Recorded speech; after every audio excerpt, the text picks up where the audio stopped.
everyone to Organic Chemistry 101 for adults.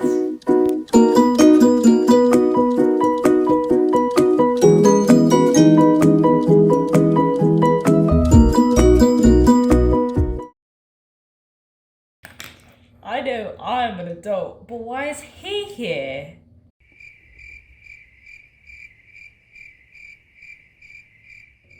He's just short for his age, I think. Okay everyone, let's get back on topic. Our time together is limited, So does anyone remember learning about organic reactions back in high school? I never went to high school. He speaks. As I was saying, I know about many reactions involving organic compounds such as alkanes, alkenes, alkynes, aromatic hydrocarbons, and functional groups. Wow, he does more than just speak. Well, he's right. That's actually exactly what we're going to be discussing today. However, we're getting off track again. Let's start off by reviewing reactions involving alkanes, the simplest hydrocarbons we'll be talking about today.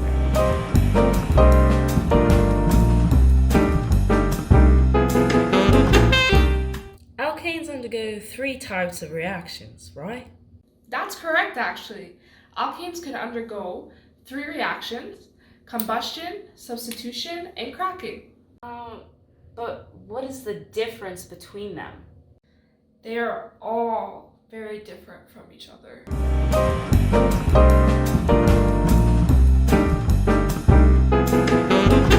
Combustion reactions can occur with both excess and limited amounts of oxygen.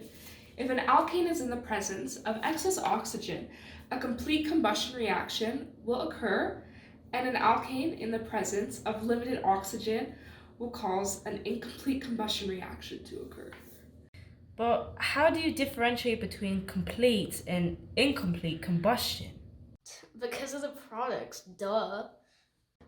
Correct. The products between the two slightly differ. The products of a complete combustion reaction are carbon dioxide and water, both in vapor form.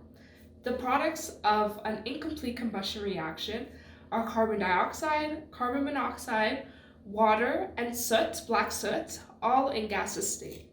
Is that all there is to remember? Because that's actually so simple. Not exactly. Most of the reactions we're looking at today require the presence of a catalyst to occur.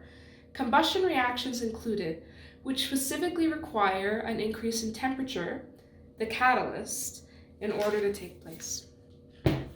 Yes, because the increase in temperature promotes movement of the reagent's molecules, which results in an increased number of collisions with the reaction to produce the products. Let's use pentane to show both types of combustion reactions. For complete combustion here, we have the C. We have pentane and oxygen as the reagents, which produce carbon dioxide and water. We must always remember to draw an up arrow and a T above the reaction arrow in order to show the required catalyst for this reaction, which, as you can see here, is an increase in temperature. Incomplete combustion occurs very similarly. Pentane and oxygen react together and produce carbon monoxide, carbon dioxide, water, and black soot. Like Alessandro said, the resulting products are the differentiating factors between the 2 combustion types that we have here. Additionally, before moving on, do not forget to balance your equations.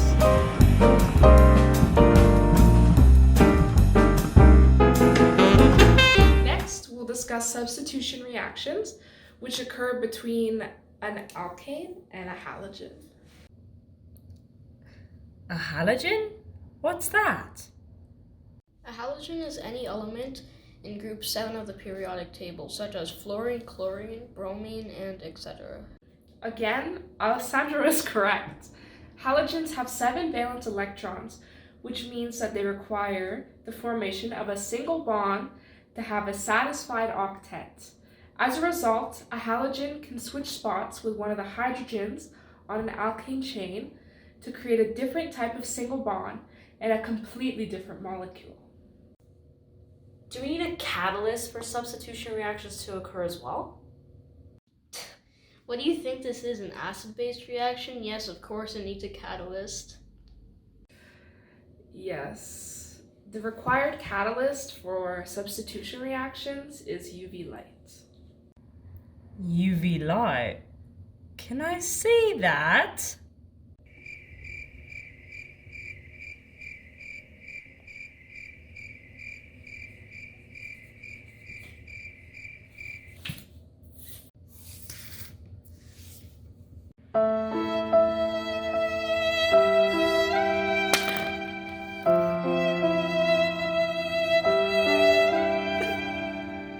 Okay, everyone, back on track.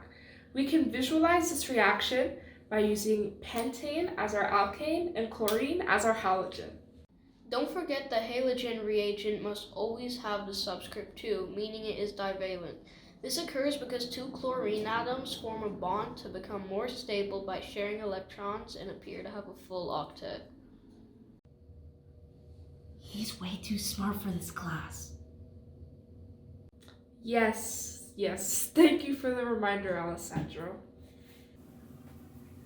When we have pentane and chlorine as the reagents, after adding our catalyst, UV light, one of the two chlorines in the chlorine ion will switch places with one of pentane's hydrogens, as you see here. One of these is going there. And this produces chloropentane here and hydrochloric acid. The chlorine can substitute anywhere here on the carbon chain, meaning that the chloropentane has 3 different molecular possibilities.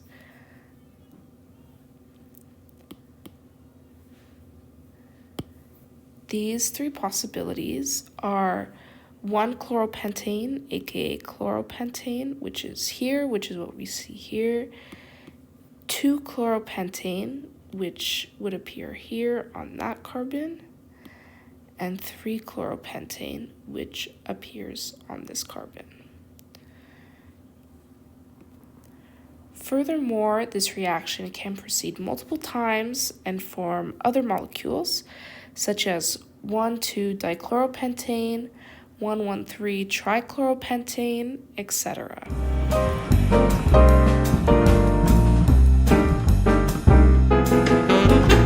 The final alkane reaction we'll be learning about today is called cracking, which is slightly more complicated than the other 2 we previously discussed. The name reminds me of Juliana, since she cracks me up so much. Dad jokes? Don't make me break up with you again, Pooh. Sorry. Cracking is when an alkane chain breaks apart or splits, creating a smaller alkane and an alkene as the products. Similarly to the other 2 reactions we've discussed today, a catalyst is required to undergo this reaction. However, it is important to remember that 2 catalysts are needed for cracking to occur. The 2 catalysts needed are high temperatures and a substance which produces a hot surface such as aluminum oxide or silicon oxide. Thanks, Alessandro. That's correct. To demonstrate this reaction, I'll be using pentane. Both catalysts go where the arrow is, one on top as you see here, and one on the bottom here. The products for cracking can vary greatly, and there can be many different answers for one particular alkane. For example, pentane can split up to produce ethane and propene, as I have here. This is what I drew. Another possible outcome is the production of methane here, as you see here, and butene here. You can get really creative with this reaction and create whichever alkanes and alkenes that you would like to, as long as there are the same number of carbons and hydrogens on both the reactant and the product sides of the equations. And that concludes reactions with alkanes. Next, we're going to be discussing reactions with alkenes and alkynes.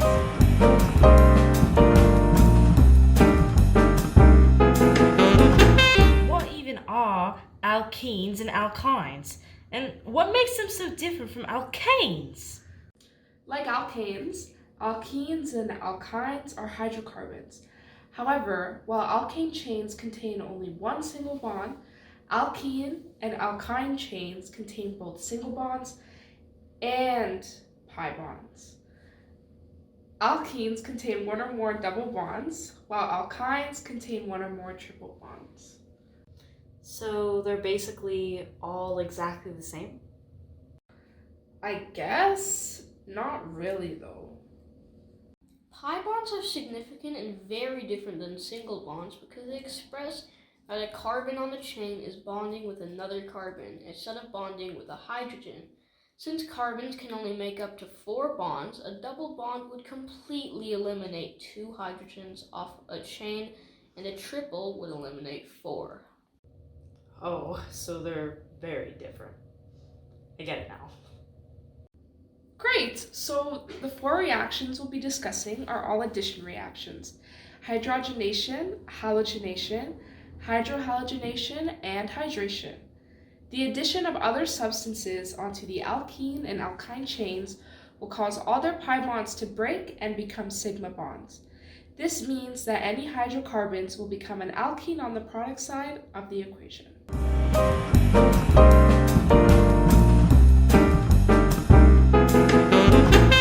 Can anyone guess what hydrogenation entails? So the prefix hydro makes me assume that we're adding hydrogen to the hydrocarbons. Is that correct? Yes! Good job! Give me a high five!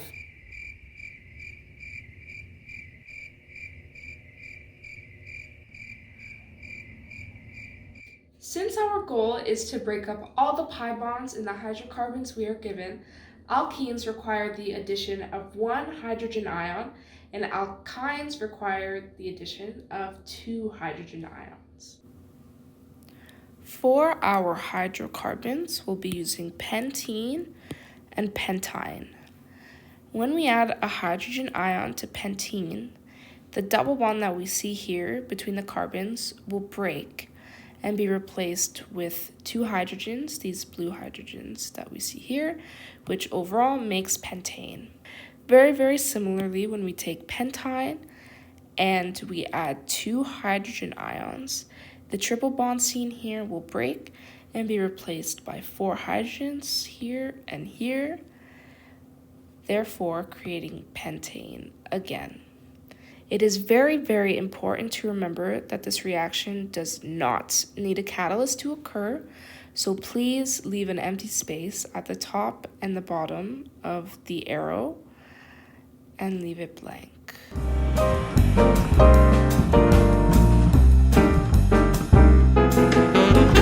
Next, we're discussing halogenation. It is very similar to the last reaction we discussed. Does the prefix halogen in the name mean that this reaction involves addition of halogens? Is that correct? Yes, halogenation is the addition of bromine, chlorine, fluorine, and iodine to an alkene or alkyne. This reaction, like the last one we discussed, does not require a catalyst to occur. Thank goodness.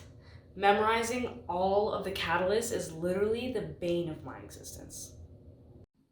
It really isn't that difficult. You're just not working hard enough. Why are you even here if you know all of the information? It gives me a serotonin boost. Wow, you're actually insane. When we add a halogen to an alkene, we produce a dihaloalkane, and the addition of a halogen to an alkyne produces a tetrahaloalkane. If we add pentene and chlorine together, the double bond between the carbons here will break and will be replaced by these chlorines that we're adding onto the chain here. Likewise, adding 2 bromine ions to pentyne cause this triple bond to break and be replaced with the bromines, as we see here. As a result, for the alkene chain, we produce 1,2-dichloropentane, and the alkyne chain will produce 1,1,2,2-tetrabromopentane. Quite the mouthful.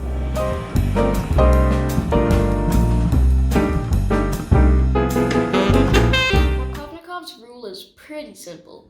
It states that in an addition reaction with an alkene or an alkyne, the more negative part of the reagent being added must be put on a carbon with the least hydrogens attached to it. For instance, with the addition of hydrochloric acid onto an alkene, the chlorine must be added to the carbon, which has the least hydrogens, because the chlorine end is negative and the hydrogen end is positive.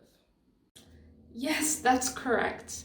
Please remember to apply the rule to these next two reactions. So hydrohalogenation is the addition of hydrochloric acid, hydrobromic acid, or hydroiodic acid to an alkene or alkyne. When the reaction occurs, the hydrohalogen will split, the hydrogen becoming separate from the halogen. When the carbon bond breaks on the alkene or the alkyne chain, one carbon will receive the addition of a hydrogen and the other will receive the addition of a halogen. So if you add hydrochloric acid to an alkene, one carbon receives the hydrogen and the other carbon will receive a chlorine? Yes, be sure to apply Markovnikov's rule though. Also, this reaction does not need a catalyst to occur.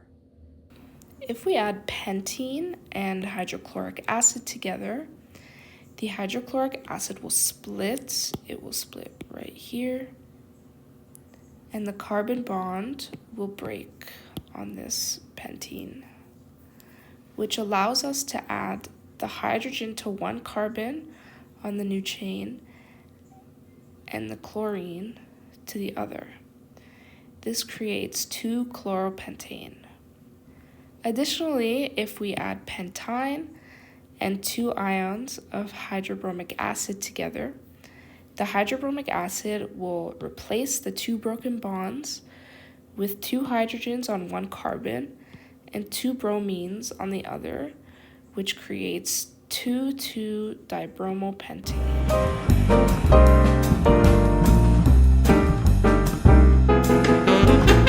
The last reaction of alkenes and alkynes we'll be discussing today is hydration. This is the addition of water to an alkene or alkyne. 2 important things to remember for this reaction is to apply Markovnikov's rule when needed, and that it requires a catalyst to occur. Oh, another catalyst? Those suck. Yeah. What is the required catalyst? Hydration requires the presence of an acid to occur, so a catalyst which can be used is sulfuric acid. The water ion will break apart during the reaction, splitting into hydrogen, the positive end, and hydroxide, the negative end. If we add pentene and water together, the water will split and the carbon bond here will break, allowing us to add one hydrogen to one of the carbons and a hydroxide to the other.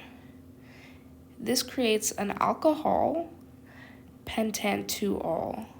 Together, the water will replace the 2 broken bonds with 2 hydrogens on one carbon and 2 hydroxides on the other, creating another alcohol, or a diol actually, pentane-2,2-diol. Don't forget to add sulfuric acid above the arrows as your catalyst. That's it for reactions of alkenes and alkynes.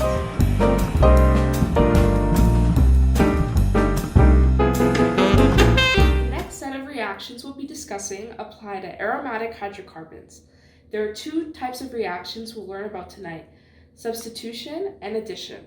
However, substitution reactions are broken down into 3 different types. So overall, there are 4 different reactions that apply to aromatic hydrocarbons. What's an aromatic hydrocarbon? An aromatic is an unsaturated hydrocarbon which has delocalized pi bonds and is in a ring shape. The simplest aromatic is benzene.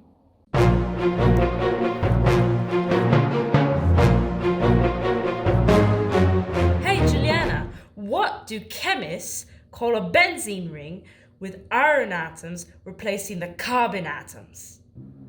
I don't know, what? A Ferris wheel! What does that even mean? I don't even know. I just looked up benzene joke and ran with what I saw. You embarrass me a lot.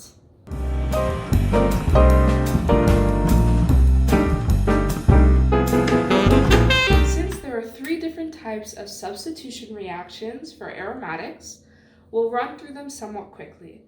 The first one is fairly simple, solely including the addition of a halogen. As the reaction proceeds, one of the halogen on its ion will switch places with one of the hydrogens on the benzene chain. Alessandro, do you know the required catalyst for this reaction? Yes, duh, it's iron chloride.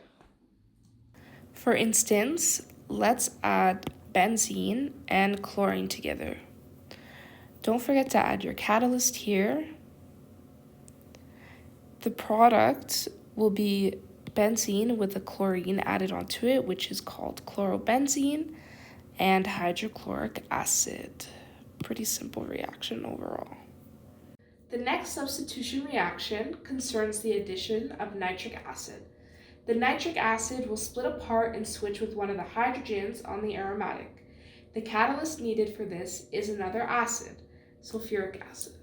When we draw the reaction, benzene and nitric acid are both the reactants. We draw the arrow with the catalyst on top, and now we can make our products. Our products for this reaction become benzene with nitrites coming off of it, which is called nitrobenzene, and water. Another pretty simple reaction. The way nitric acid splits into nitrite and hydroxide, and then the substitution of nitrite and the hydrogen results in the hydrogen joining with the hydroxide to make water, right? Yes, that's correct. The last substitution reaction we are discussing concerns the addition of an alkyl halide to the benzene chain. What even is an alkyl halide? What is that? It's an alkyl such as CH3, which is a methyl group, and a halogen such as chlorine, which together makes chloromethane. This type of substitution reaction is so fun. The required catalyst is aluminum chloride, for anyone who doesn't know. It still boggles my mind that you have all the catalysts memorized. When we add benzene and chloromethane and include our catalyst, aluminum chloride, we get our product. This reaction produces a special aromatic, toluene, which is benzene, with our methyl group coming off of it, and hydrochloric acid.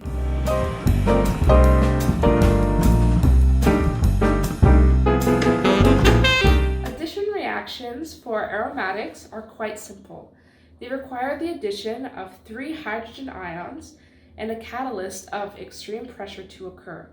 The product which ensues is a cycloalkane.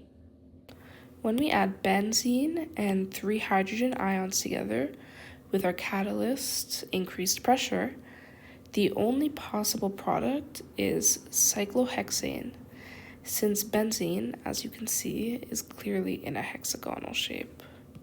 So it will make that shape here as well.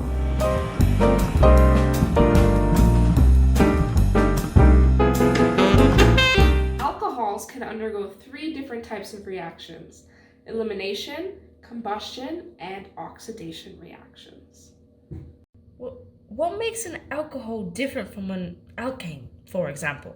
The difference between an alcohol and a hydrocarbon is that an alcohol contains one or more hydroxide groups attached to the carbons on their chain. An alkane is saturated solely by hydrogens and does not contain any hydroxide groups.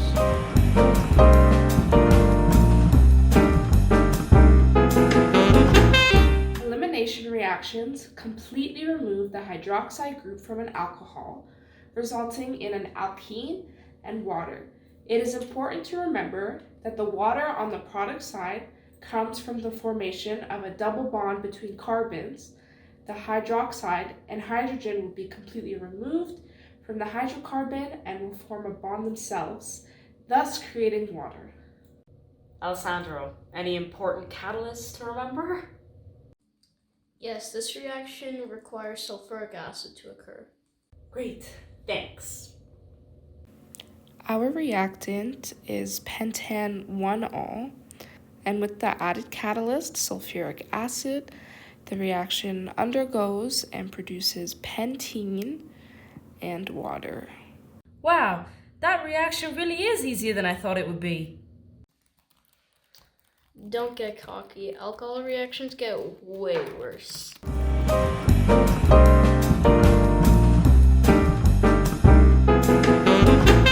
Combustion reactions, when alcohols are concerned, work very similarly to basic combustion reactions.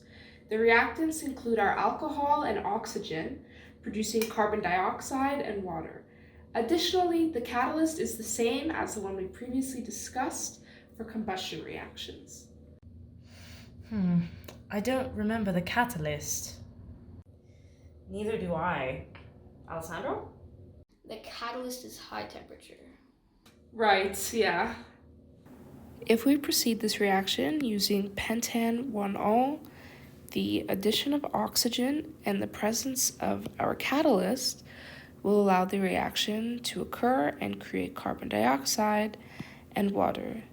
The only difficult part of this reaction could be balancing it afterwards, because a lot of students forget the O here in the alcohol.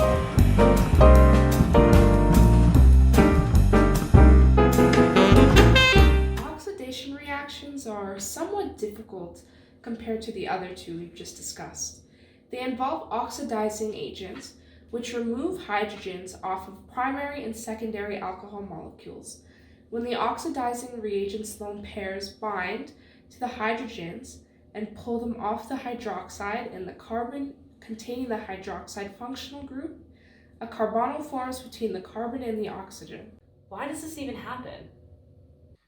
This occurs to help stabilize any residual charges formed by the carbon's loss of hydrogen, allowing it to again form 4 bonds. Simultaneously, this bond formation stabilizes the oxygen that has lost its hydrogen. Right, the only difference between the reaction involving primary and secondary alcohols is the location of the carbonyl bond and oxidizing agent attack. Primary alcohols contain hydroxide groups at their terminal carbons, so the carbonyl bond forms there.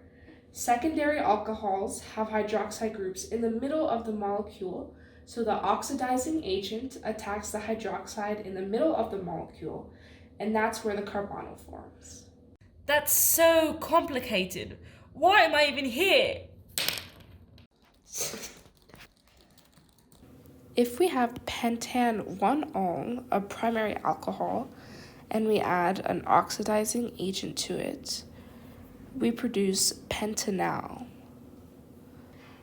These two hydrogens attached to the hydroxide and the carbon will completely be removed and create a double bond between the carbon and oxygen, as you can see here. Likewise, if we have pentan 2-ol, a secondary alcohol, the addition of an oxidizing agent will produce pentanone. Can tertiary alcohols undergo an oxidation reaction? No, they cannot, because there are no other hydrogens attached to that carbon which can be utilized and plucked by the oxidizing agent. Oh, that makes sense, I guess.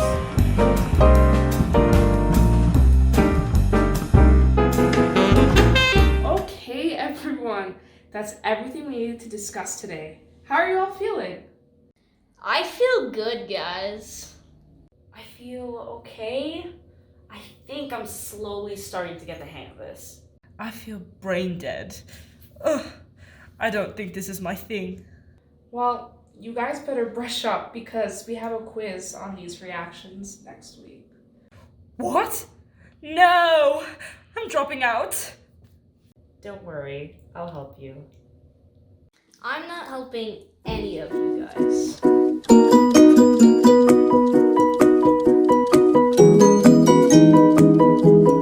See you all next week. Bye, everyone. Remember to study. Please remember to study.